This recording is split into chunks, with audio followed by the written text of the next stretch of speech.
My name is James Williams Jr. Welcome to Comfy Avenue 2. Okay, so last night I made 4 1/4 videos about growing up mixed in America. I deleted them because of the fact that, it was kind of difficult to talk about being mixed and identity crisis and not fitting in and all kinds of other stuff.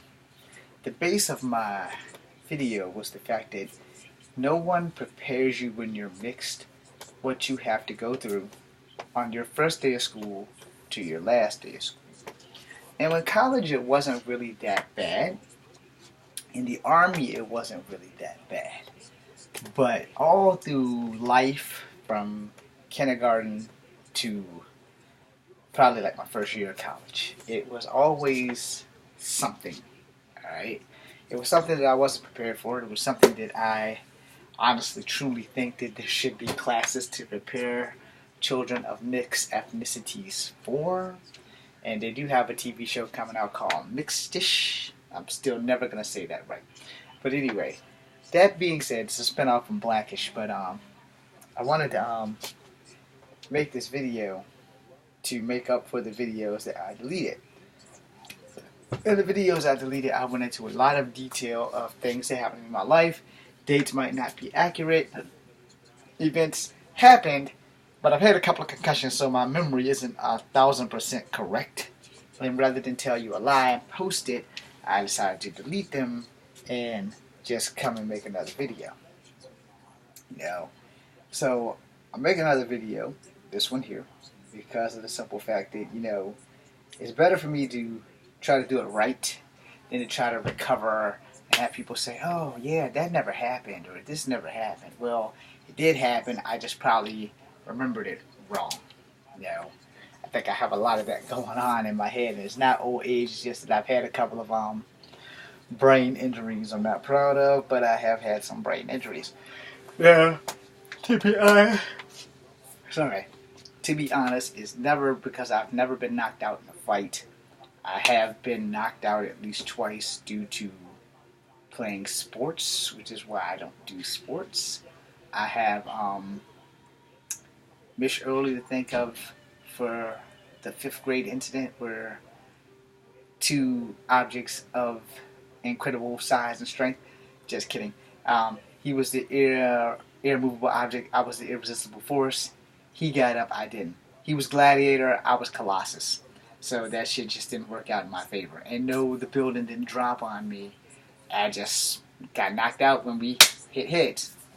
The other time before that, I was in Smithfield, and it wasn't so much as a sport as kids being stupid, jumping back and forth across the picnic table, and my cousin Brian and I, same situation. I was Colossus, he was Gladiator. For those who don't have any reference to the X-Men Dark Phoenix saga, that's where that happened, and Colossus lost to Gladiator. I lost to my cousin Brian when we smacked heads.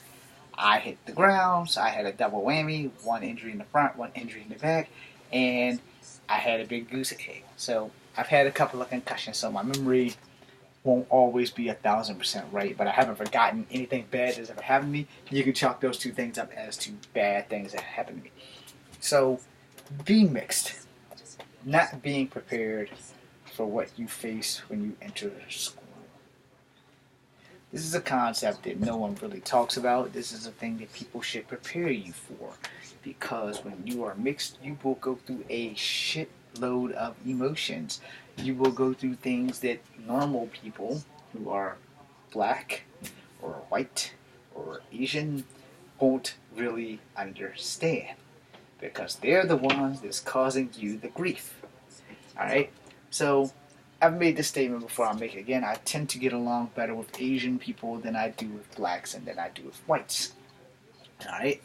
Now, it took an Asian to bring out my inner Asian, because I didn't know Native Americans were classified as Asian biologically, but legally they are not classified as Asian, even though they came from Asia 10, 20,000 years before the white man discovered America. Okay, so we got that out the way.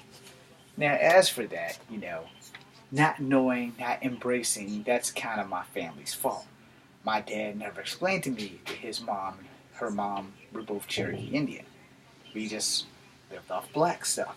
Just because his dad was black and they were basically raised black.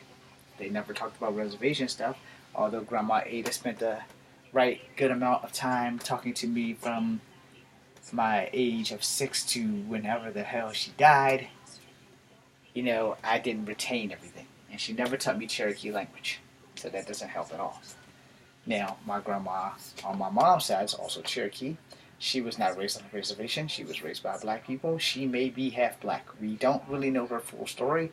We do know that my grandma Sarah, who raised my grandma, was not her biological mother. So, there's some twisted shit behind that. Okay. Now, as far as her husband, my grandfather, Russell Rose, his dad was white, his mom was black, and he looked white. Which explains why my mom looks white.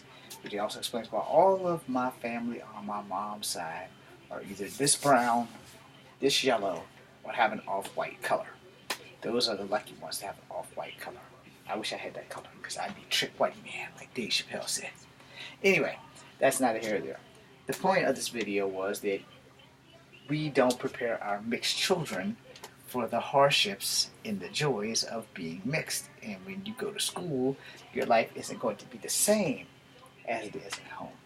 So when kids in school found out that I was mixed, especially in grade school, I never heard the end of, James, you have a white mother. Ever. So that was a big problem. I tried to hide that fact all through school after they found out. If anything happens, like, please don't send my mama, send my aunt, send my grandma, because they're like brown. But the kids are cruel, and they will find every little thing to nitpick at you when you are mixed. Everything. If you have one blue eye and one gray eye, oh, they'll damn sure find that very aggressively to pick on you. I was blessed to have both of the same color eyes being dark brown, so that was never an issue. However, I did have exceptionally curly hair, which I still have right now, which is why I use the hell out of Royal Crown. You know, they don't pay me, but it would be nice. The whole point of the video is that, you know, as I got older and learned more about my ethnicity, things got a little bit harder. And a lot of things got harder because, you know, curiosity is a thing, right? It's not a joke. It is literally a thing. And there's nothing wrong with being curious, but some people approach their curiosity in a rude tone, alright? And I say that as in, you know, I've had some people approach me, you know, like, you mixed. What you mixed with, you know? And then I've had other people come politely and say, can I ask you a question? What are you actually mixed? And then I've had some people who are just bewildered, and they have come to me and said, you're mixed, right? I don't want to offend you, but what are you mixed with, if you don't mind me asking?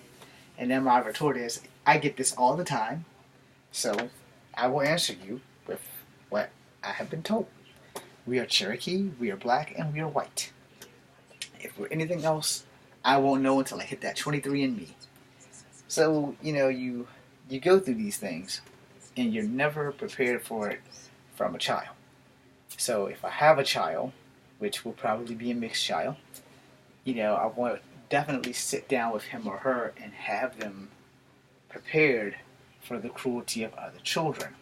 Though our bodies are all the same on the outside, our hearts and our minds are different on the inside. Some people are heartless, some people have a heart, some people are mind-blowed easily, and some people are just evil.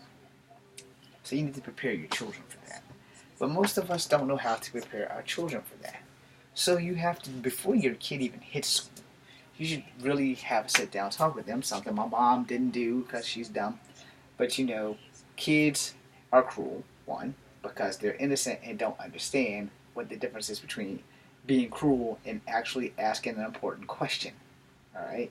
Kids just fly right out the mouth. They don't really think before they speak because they haven't been taught to think before they speak. That's an adult thing. Kids are kids.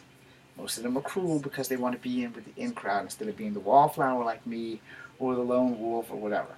So when a kid approaches another kid, it's teacher-parent day, and your parents don't look the same, you know, and their parents, like, say you're a white person or a full Asian person or a full black person, you know, when they see your parents come in, this never happened, by the way, because my mom and dad were divorced by the time I was like in the first grade.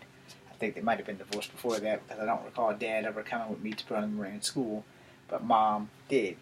And that was the first day I had to find my actual real name because I was going by Jonah for so long because I thought that was my name.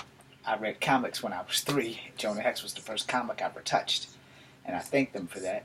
But then I discovered Spider-Man and the X-Men, and I never looked back until the Black Green Lantern came out, and then there was always Batman. But other than that, you know, the school, I was running around the desk, and I was like, what's your name? I was like, my name is Jonah. Oh, your real name is James, kid. Your desk is right there. So after that, you know, I was like, oh, my real name is James. Wow. What the fuck? How dumb am I? You know?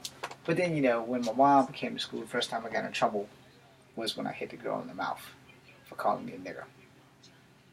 That's when it all went to hell right there. When all the kids found out that my mom looks white. And everybody from then on has hit me with, you're not a real nigger, you're a half nigger. And then it was, we can't trust you because your dad is black and your mom is white. And this came from the white people. But it was really like so minute that I really didn't pay attention to it. But, you know, also in my family we never used the words nigger, and we never used the words honky. And we never really used the word cracker or anything white racially or black racially. We didn't do any of that shit. That's just not how we were. So to be called a nigger was a new thing. And to be called a half-breed was a new thing. So we need to explain to our children, you know, what they have to expect. Alright, so let me switch gears real quickly. Alright, because being mixed is cool and everything, but being able to pass is much better. Alright, now I know what you're thinking, what the hell does that mean? Okay, this is something that mixed children can do very well. This is something that black kids probably can do if they're mixed and have more black features than white features. If they're mixed and have more white features than black features. My brother could have passed for a white boy. My mom's last son could have passed for a white boy because he had white skin color, but he didn't have good hair. Outside of that, he had okay hair, but he didn't have great hair like my hair. You know, so he could have really passed for a white boy if he really wanted to. If he really tried, he could have passed. My mom and my sister that was born under me looked very white, and they could pass for white people. So passing is something that a lot of mixed slaves did that were mulatto. They could pass more towards white because their skin color was more white or light than brown or yellow like me. So I can pass for many things. I can only pass for Mexican, Samoan, Hawaiian, and Indian, as in Native American, the ones with the feathers, not the dots. But as far as me passing as white, it's not going to happen. As far as me passing as black, it's one of those mixed bags. It depends on what black person is seeing me on that day. Now, you're not prepared for this in school because no one knows how to prepare you at school. There is a lot of us mixed people, but everyone's experience is different. So when you're growing up mixed, you have to learn to adapt and adjust. Because if you don't, you'll get crumbled in the cruelness of children. And you will hear every nickname under the book. And I mean that wholeheartedly. So as I close out, I want you guys to understand 2 important things. As a child of parents who were mixed, who were biracial, and I became multicultural, you know, you have to understand that you first must embrace your heritage, all of it. I know I will never be white, but I know that white blood runs through my veins. I am black, and I am Cherokee, and I will have racial issues until the day I pass. And most of them have come from black people. I've only had one incident really from Native Americans or Asian people in general. Separate incidents, of course, because the grade school one I didn't really count as an Asian incident. The Cherokee or Native American tribe thing that I got fussed at because I'm not pure blood, that one I do count. Because the guy was really just trying to piss me off, and it worked. But the thing is, people will do that to you when you mix. They will do everything they can to piss you off. So in closing, embrace your heritage, ask questions. I never really asked questions until it was kind of thrusted upon me by Miss Conrad about carving 30 canoes out of bars of soap. We really only were supposed to carve 3. I went through every bar of soap in the house, and none of those things remotely resembled a freaking canoe. Butter knives are not carving tools. Screwdrivers are not carving tools. Spoons are okay, but they are not carving tools. If you're going to carve something, you need a carving tool. Try to remember that. But again, as I end, ask questions about your ancestors. Ask questions about your heritage. Embrace your heritage and ask questions. So when you are faced with people in school who says, James, you have a white mom, or James, you have an Asian dad, James, you have a black dad and a white mom, or James, you have a black dad and an Asian mom, or James, you have a white dad and a black mom, or James, you have a Native American dad and a white mom. Ask questions about your heritage. Embrace it, ask questions about it, so that you can explain as a child to another child how your family exists and come together. I'm James Williams Jr. This is Kung Family number 2. Be seeing